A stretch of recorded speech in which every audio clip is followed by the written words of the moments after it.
بنویس از این دل خسته، بنویس مهراب شکسته. امشب خدا از خیانت تو دلش به حالم سوخت. بنویس خدا جای حق نشسته. نگیر سراغمو که حالم خرابه. امشب دل این جمع به حالم کبابه. امشب گوشه نشینه گوشه این خونه منه. امشب تیغو بده دستم به خدا ثوابه. چجور خیانت کردی راست بگو حلال واری. اصلا یه ذره از حس قدیم و الان داری. هنوزم مثل قدیما پشتم در میای خدایی. مثل قدیم عادت به حرام و حلال داری. تقصیر من بود رو کم کردی روزو باز کردم. تو خیالم چه حسابی روزو باز کردم. شرمنده اگه تو تنهاییام گاهی نبودی و قرصای اعصاب مصرف کردم.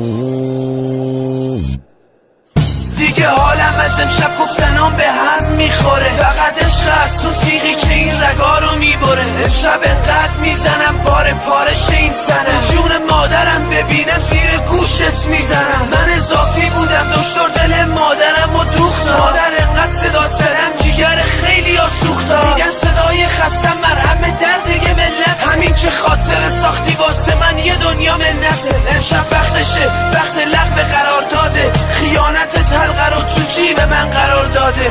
ای وای از شکستن بغض و ای وای از این دل ساده. تبریک به داش گلم که امشب داماده. همون از رفیقای بی غیرت نامرد تورگی. یا از حال خرابیای من با عرقای سگی. قرار دادی بودی از اولش مدت داشتی. کم به فکر منم بودی توی این مدت کاشتی.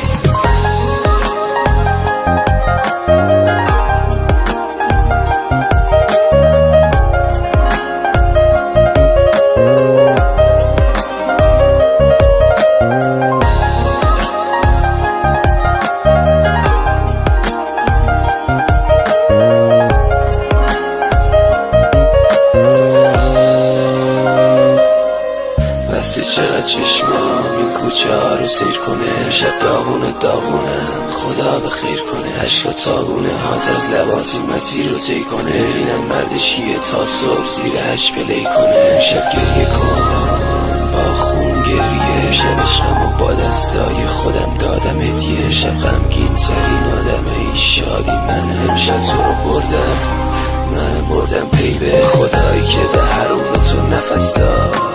تبریک بانوی هوس باز. دوراتو با اون زدی دور آخرت من و ناز شستت. بازم میگم هوس باز. صدای دین که زنگ در ورودی. چشامو چرخوندن فکر کردم تو بودی. روزا میگذره روز به روز رو به سقوطی. چیه چرا امروز رو حالت سکوتی. لباسای نومو پوشیدم امشب دعوتیم مادر. خدا مهمونی گرفت تا منم دعوت شدم آخر. تو دعای مادر خدا همیشه میشه همراه. بریز مادر بریز اون کاسه ها. پلا گذاشت